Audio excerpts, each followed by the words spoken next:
പൊതിച്ചോറ് വിതരണം മാത്രം നടത്തുന്ന സംഘടനയായി ഡിവൈഎഫ്ഐ മാറി. ജില്ലയിൽ യുവജന സംഘടനയുടെ പ്രവർത്തനം മോശം.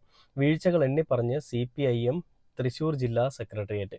ഈ ഒരു പോസ്റ്റ് ഇതേപോലെ തന്നെ കഴിഞ്ഞ ദിവസവും പല പോസ്റ്റുകൾ വന്നിട്ടുണ്ടായിരുന്നു. അത് KK ശൈലജ ടീച്ചർ, ആ ടീച്ചറിന് ഭയങ്കര അതൃപ്തിയാണ് പിണറായി വിജയനോട്. വിജയൻ പ്രതിപക്ഷ നേതാവായിട്ട് വരുന്നതിൽ അതൃപ്തിയാണ്. അതേപോലെ തന്നെ തന്നെ തോൽക്കുന്ന ഒരു മണ്ഡലം തന്നെ തോൽക്കുന്ന ഒരു മണ്ഡലത്തിൽ നിർത്തി തന്നെ തോൽപ്പിച്ച് കളഞ്ഞു എന്നൊക്കെ പറഞ്ഞുകൊണ്ടൊക്കെ KK ശൈലജ ടീച്ചർ പറഞ്ഞു എന്നുള്ളൊരു പോസ്റ്റൊക്കെ ഇവർ പടച്ചു വിട്ടത്. എന്നാൽ ഇതിൻ്റെ പിന്നിലുള്ള വസ്തുത എന്താണെന്നുള്ളത് ശൈലജ ടീച്ചർ തന്നെ ഈ കഴിഞ്ഞ ദിവസം മാധ്യമങ്ങളുടെ മുൻപിൽ വന്നിട്ട് പറയുകയുണ്ടായി. മുഖ്യമന്ത്രി പിണറായി വിജയൻ എന്ന് പറയുന്ന ഒരു മനുഷ്യൻ, ആ മനുഷ്യനുള്ള ഒരു അറിവും വിവേകവും ഒന്നും ഇന്നിരിക്കുന്ന ഒരാൾക്ക് പോലും ഇല്ല. ഇന്ന് ഈ സ്വന്തം പാർട്ടിയിലുള്ള, അതായത് CPIMലുള്ള അല്ലെങ്കിൽ ഇടതുപക്ഷത്തിലുള്ള ഒരാൾക്ക് പോലും ഇല്ല. അതുകൊണ്ട് തന്നെയും പ്രതിപക്ഷ നേതാവായിട്ടും ഈ മനുഷ്യൻ തന്നെ വരണം എന്ന് തന്നെയാണ് KK ശൈലജ ടീച്ചർ പറഞ്ഞത്. അപ്പം അങ്ങനെ ഇരിക്കുന്ന സാഹചര്യത്തിൽ ഞാനൊരു